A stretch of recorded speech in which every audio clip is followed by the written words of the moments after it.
when God told Samuel, God prophet Samuel, to anoint the king to replace Saul. Yeah. You got to read the story. Yeah. It's a very interesting in a story that will bless you in all types of ways. Yeah. And if you remember the story, Jesse had seven sons that passed before Samuel to choose one of them to be king. Yes.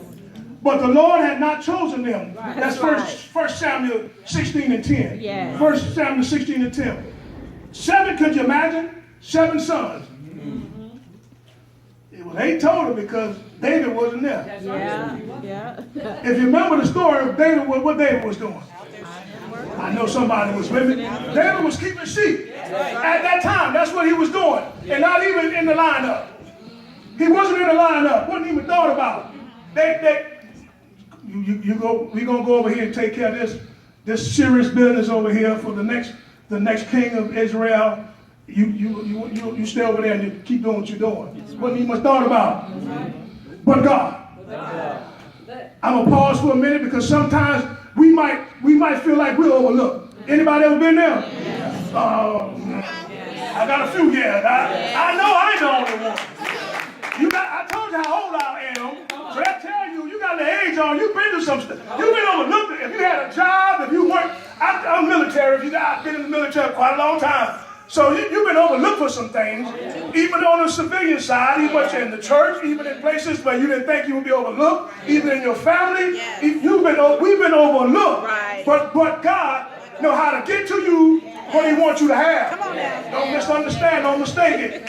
Just like David was taking his time attending the sheep. But God got a way of getting what He wants for you to get into you. He's got a way of doing it. He can use people to do it. Yeah. He's got a way of doing it. You sometimes have to give it a second thought. But before you know it, God will put you in position where you need to be to bring Him the glory. It took David, listen to this now, it took David over 20 years after being anointed to become king of Israel. Yes. You got to know, he was king of Judah before, and then he had to wait some more years before he became king of just tell somebody that sometimes you got to wait. I told y'all sometimes we don't like waiting. We just don't like waiting sometimes. So I had to highlight David because he's the author of the book of 139, and it just caught my attention, and I just wanted to give that credit to him. But what intrigued me was that how he explained God knew him. Yeah. He says it in verse number 1, Psalm 139. Lord, you have searched me and known me. Yeah. He said, you have searched me, and as in past tense. You've done it already. A lot of times we quote the 23rd and 24th verse of that same passage that says, search my heart, O God, and know my heart. Yeah. Try me and know my anxieties. Yeah. And see if there's any wicked way in me. And lead me in the way of everlasting. David said, Lord, you have searched me and known me. That's some good stuff right there. But I'm wondering sometimes that when we say that, do we really want God to search us? No. Do we really mean what we say? No. Because when God want to get down to the nitty gritty, do you really want God to show you? Yes. It might get a little rough in here, but it's okay. Y'all know how I do. Just be cool. Be cool.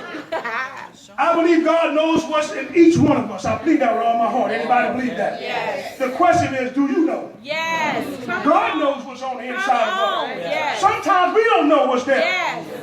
That's why we need to stay in a humble place in this walk with God. Come on. We could never get to the point where we think we know everything about God because His ways are hiding our ways.